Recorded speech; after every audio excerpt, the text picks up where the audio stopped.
Your home is exhausting you. Not because anything is seriously wrong with it. Not because it's dirty. Not because it's small. But because your brain is quietly answering questions it shouldn't have to answer. Every single day. Where are my keys? Where did I put the charger? Where should this go? Why can't I find anything in this drawer? None of these feel like real problems. But every question costs something. Mental energy. Decision-making capacity. The ability to feel genuinely rested. Inside your own home. Japanese living has understood something that modern design often forgets. A calm home isn't created by having beautiful things. It's created by removing friction from everyday life. Today, 5 habits that do exactly that. And habit 3 might change the way you look at your entire home. Because the solution isn't better storage. It's removing a problem you didn't realize you had. Let's get into it. Habit 1. Give everyday objects a permanent address. Think about how many times this week you searched for the same things. Keys. Charger. Wallet. Glasses. That one document. Your brain doesn't just do this once. It does it every single morning. And every search is a small withdrawal from your mental energy account. Japanese home organization doesn't give objects a home because it looks tidy.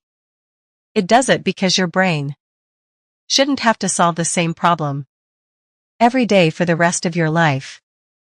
Your keys live in one place. Your shoes go in one place. Your bag has one landing spot. Not sometimes. Every time.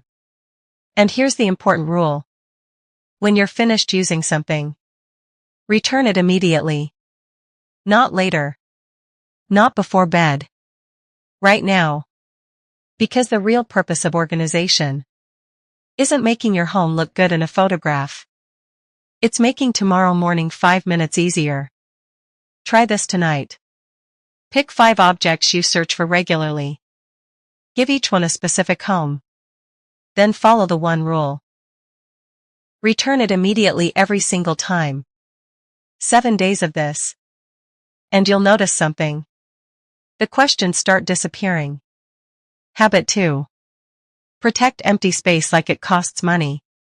Here's what modern homes get wrong. We see an empty shelf and immediately feel like something should go there. An empty wall needs a frame. An empty corner needs furniture. A clear counter needs something on it. So we fill. And fill. And fill. Until the room feels crowded. And we don't understand why. Japanese aesthetics have a word for what we're destroying. The value of intentional empty space. But here's what makes different from minimalism. It isn't about owning less. It's about understanding that empty space isn't empty at all. It's doing something. Japanese interior designers measure a room not only by what it contains, but by where the eye can rest. They call this migakure. The practice of not showing everything at once. Not hiding things. Simply allowing the room to breathe. Between what's visible. Think about your phone screen. 30 apps competing for your attention. Feels overwhelming before you've done anything. But when only what you actually use is visible, everything becomes easier to find. Your room works exactly the same way. So try this tonight. Choose one surface. Your bedside table. Your kitchen counter. Your desk. Remove everything that doesn't genuinely need to live there. Don't organize it. Don't buy a box for it.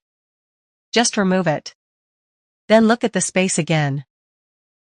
You may be surprised by how much calmer the room feels. Without adding a single thing. Habit 3.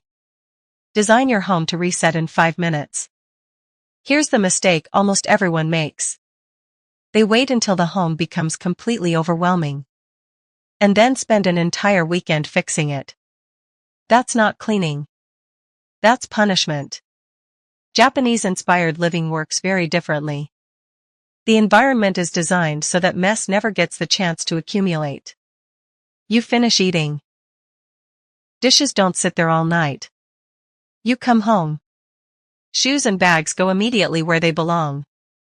You change clothes. They go straight to where they should be. The goal isn't cleaning more often. It's making mess harder to build up in the first place. And here's the psychological difference that changes everything. A 5-minute reset feels easy. A 2-hour cleanup feels like you failed. So create one small ritual. Every evening, set a timer for 5 minutes. Return things to their places. Clear one surface. Prepare one thing for tomorrow. Stop when the timer ends. You don't need a perfect home. You need a home that can recover quickly. Because a calm home isn't a spotless home. It's a home that doesn't stay chaotic for very long. Habit 4. Give your bedroom one job. There's a reason you sometimes feel tired. Before the day has even started. You wake up. And the first thing your eyes process is yesterday's clothes on the chair. A pile of things you haven't put away. A screen glowing beside the pillow. A bag filled with tomorrow's responsibilities. Your brain doesn't consciously complain about any of it. But it still sees all of it. And it processes all of it. Sleep researchers have found that rooms with fewer visual signals trigger melatonin production earlier. Your bedroom's clutter isn't just aesthetically uncomfortable. It's physiologically keeping your brain from switching off. Japanese bedrooms often follow one principle. The space where you rest should not become the space where everything else happens. So tonight, before bed, remove 3 things that don't belong there. A work bag. A pile of clothes. A laptop. Whatever keeps your brain connected to tomorrow. And don't replace them with anything. Let the space stay open. Because sometimes the best thing you can add to a room is nothing. And your phone. If the last thing you see before sleeping is a screen, and the first thing you see after waking is the same screen, your bedroom has become an extension of the outside world. Charge your phone somewhere else. Not because screens are evil, but because your bedroom should have one job. And that job is rest. Habit 5.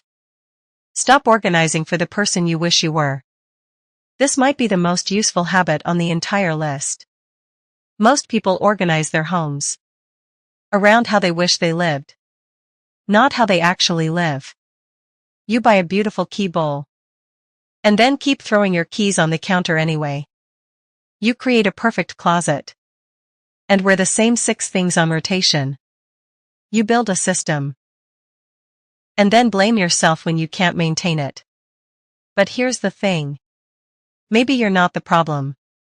Maybe your system is simply inconvenient. Japanese-inspired design pays close attention to one thing. Function. The things you use constantly should be easy to reach. The things you rarely use can live farther away. Frequently used kitchen tools should be near where you cook. Your daily shoes should be near the door. Your home should work with your habits, not fight them. So here's what to do. Watch yourself for one normal day. Don't judge anything. Just notice. Where do you naturally put your keys? Where does your bag actually end up? Where does clutter appear first? That clutter is information. It's showing you exactly where your current system doesn't match your real behavior. Don't fight the pattern. Design around it. Because the best home system isn't the one that looks perfect. It's the one you actually use. And here's the idea that connects all 5 habits. Your home should make the next right action easy. If putting your keys away takes 5 steps, you won't do it. If cleaning the kitchen requires moving 20 objects first, you'll postpone it. But when the environment makes the better choice easier, You stop fighting yourself all day. That's the real lesson inside Japanese simplicity. Calm isn't created by doing more. It's created by asking less from your brain. So don't try to transform your entire home tonight. Pick one place. Your desk. Your bedroom. Your kitchen counter. Remove 5 things that create unnecessary friction. Then stop. Tomorrow, notice how the space feels. Because the goal was never a home that looks perfect. The goal is a home where you can breathe, think, rest, and actually feel like you're home. Which of these 5 habits do you think your home needs most right now? Tell me in the comments. I read every single one. And if someone you know is blaming themselves for a messy home, when the real problem is a system that doesn't fit their life, send this to them.